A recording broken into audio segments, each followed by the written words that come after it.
बोलिए श्री लक्ष्मी नारायण भगवान की जय। श्री वृंदावन बिहारी लाल की जय। श्री गिरिराज धरण की जय। बाल कृष्ण लाल की जय। श्याम सुंदर श्री यमुने महारानी की जय। जगत गुरु श्री वल्लभाधीश की जय। गोसाई जी परम दयाल की जय। श्री गुरुदेव की जय। लाडले लाल की जय। आज के आनंद की जय। धर्मराज युधिष्ठिर कहने लगे कि भगवान, मैंने ज्येष्ठ शुक्ल एकादशी के व्रत का महात्म सुना। अब कृपया आषाढ़ मास के कृष्ण पक्ष की एकादशी की कथा सुनाइए। इसका नाम क्या है, महात्म क्या है, यह भी बतलाइए। श्री कृष्ण कहने लगे कि हे राजन, आषाढ़ मास के कृष्ण पक्ष की एकादशी का नाम योगिनी एकादशी है। इसके व्रत के से समस्त पाप नष्ट हो जाते हैं। यह इस लोक में भोग और परलोक में मुक्ति देने वाली है। यह तीनों लोकों में प्रसिद्ध है। मैं तुमसे पुराणों में वर्णित की हुई कथा कहता हूँ, ध्यान पूर्वक सुनो। स्वर्गधाम की अलकापुरी नामक नगरी में कुबेर नाम का एक राजा रहता था। वह शिव भक्त था और प्रतिदिन शिव जी की पूजा किया करता था। हेम नाम का एक माली पूजन के लिए उसके यहाँ फूल लाया करता था और हेम की विशालाक्षी नाम की सुंदर स्त्री थी।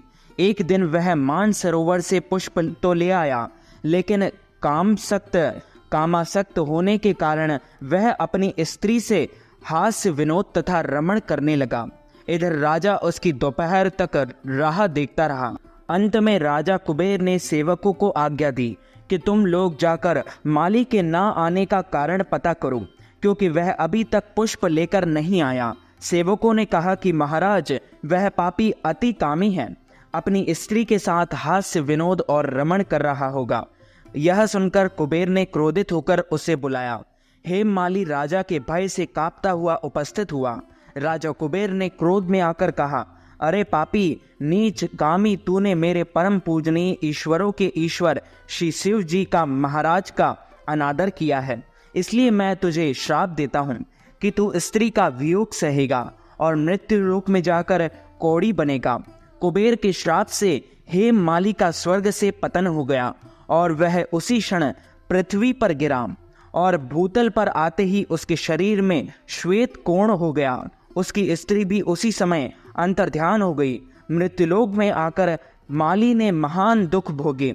भयानक जंगल में जाकर बिना अन्न और जल के भटकता रहा।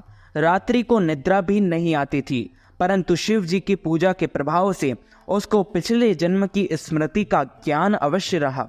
घूमते घूमते एक दिन वह मार्कंडेय ऋषि के आश्रम में पहुंच गया, जो ब्रह्मा से भी अधिक वृद्ध थे और जिनका आश्रम ब्रह्मा की सभा के समान लगता था। हेममाली वहां जाकर उनके पैरों में पड़ गया। उसे देखकर मार्कंडेय ऋषि बोले, तुमने ऐसा कौन सा पाप किया है जिसके प्रभाव से यह हालत हो गई? हेममाली ने सारा वृत्तांत कह सुनाया। यह सुनकर ऋषि बोले, निश्चित ही तूने मेरे सम्मुख सत्य वचन कहा है, इसलिए तेरे उद्धार के लिए मैं एक व्रत बताता हूँ। यदि तू आषाढ़ मास के कृष्ण पक्ष की योगिनी एकादशी का विधि पूर्वक व्रत करेगा तो तेरे सब पाप नष्ट हो जाएंगे। यह सुनकर हेममाली ने अत्यंत प्रसन्न होकर मुनि को साष्टांग प्रणाम किया और मुनि ने उसे स्नेह के साथ उठाया। हेममाली ने मुनि के कथा अनुसार विधि पूर्वक योगिनी एकादशी का व्रत किया। इस व्रत के प्रभाव से अपने पुराने स्वरूप में आकर वह अपनी स्त्री के साथ सुखपूर्वक रहने लगा। कथा अनुसार विधि पूर्वक योगिनी एकादशी का व्रत किया। इस व्रत के प्रभाव से अपने पुराने स्वरूप में आकर वह अपनी स्त्री के साथ सुखपूर्वक जीवन व्यतीत करने लगा।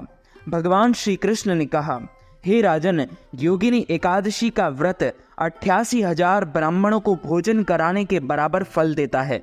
इसके व्रत से समस्त पाप दूर हो जाते हैं और खत्म हो जाते हैं और अंत में स्वर्गलोक, वैकुंठ लोक, गौलोक धाम की प्राप्ति होती है।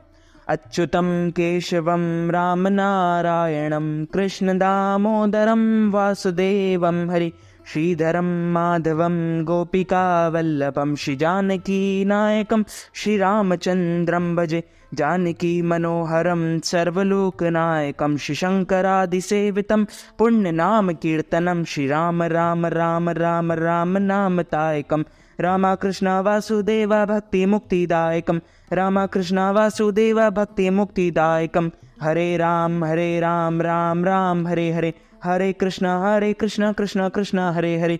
बोलिए श्री लक्ष्मी नारायण भगवान की जय, श्री वृंदावन बिहारी लाल की जय, श्री गिरिराज धरण की जय, रजरानी की जय, रस रानी की जय, राधा रानी सरकार की जय, बाल कृष्ण लाल की जय, श्याम सुंदर श्री यमुने महारानी की जय, जगत गुरु श्री वल्लभाधीश की जय, गोसाई जी परम दयाल की जय, श्री गुरुदेव की जय, लाडले लाल की जय, आज के आनंद की जय।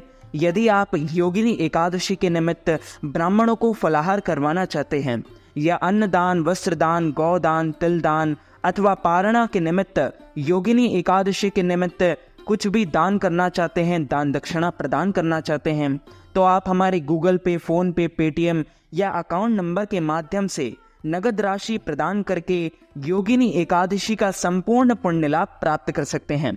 तो मित्रों, हमारे इस ज्ञानवर्धक वीडियो को आप अधिक से अधिक लोगों को शेयर कीजिएगा, लाइक कीजिएगा, कमेंट कीजिएगा और सब्सक्राइब करके बेल आइकन को भी ऑन कर लीजिए। ऐसे ही नए नए वीडियोस देखने के लिए आप सभी को सादर जय श्री कृष्ण, सादर धन्यवाद।